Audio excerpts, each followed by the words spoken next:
Friends, మీకు ఈ video నచ్చితే లైక్ చేయండి, సబ్స్క్రైబ్ చేయండి. కార్తీక్ ఇంట్లో కింద చేప వేసుకొని ఇంట్లో ఉన్న వాళ్ళందరినీ భోజనానికి పిలుస్తూ ఉంటాడు. ఇంతలో అక్కడికి శౌర్య వచ్చి, ఏంటి నాన్న కింద చేప వేసావు అని అడుగుతూ ఉంటుంది. ఆ మాటలు వినగానే అక్కడున్న కార్తీక్ అయితే, భోజనం తినాలి కదా అని కిందనే చేప వేసాడు, రా కూర్చొని తిందాం అని చెప్పేసి ఆకులు వేస్తూ ఉంటాడు. ఇంతలో అక్కడికి వాళ్ళ అమ్మ వస్తూ ఉంటుంది. అది చూడగానే అక్కడున్న కార్తీక్, రా అమ్మ భోజనం తిందు అని చెప్పేసి అంటాడు. ఇంతలో అక్కడ ఉన్న వాళ్ళ అమ్మ, నాకు తినాలని లేదురా, ఆకలి లేదు అని చెప్పేసి అంటూ ఉంటుంది. ఆ మాటలు వినగానే అక్కడ ఉన్న కార్తీక్ అయితే, నాన్న కోసం ఆలోచిస్తున్నావా, అవేమీ ఆలోచించకుండా ప్రశాంతంగా భోజనం చేయు అని చెప్పేసి అంటూ ఉంటాడు.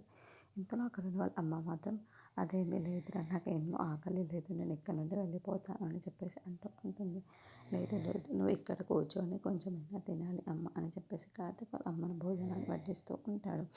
అక్కడ ఉన్న శౌర్యని, రా శౌర్య మన కింద కూర్చొని భోజనం చేద్దాం అని చెప్పేసి పిలుస్తూ ఉంటాడు. ఆ మాట వినగానే అక్కడున్న శౌర్య మాత్రం, ఏంటి నాన్న ఇక్కడ డైనింగ్ టేబుల్ లేదు కదా, ఎలా కూర్చుంటాం చెప్పు, ఎలా తింటాం చెప్పు అని చెప్పేసి అంటాడు.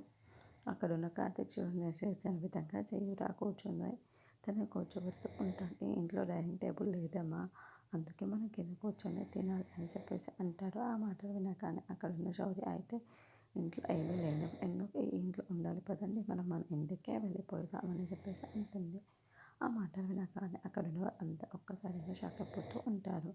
ఇంతలో అక్కడున్న శౌర్య మాత్రం, ఎందుకు నాన్న ఆ ఇంట్లో ఏది అడిగినా లేదు అంటున్నారు, అలాంటిది ఉండవలసిన అవసరం మనకి ఏముంది, మనం మన ఇంటికి వెళ్ళిపోదాం పదండి అని చెప్పేసి అంటూ ఉంటుంది. ఆ మాటలకి ఎవరు ఏమీ మాట్లాడకుండా మౌనంగా ఉండిపోతారు.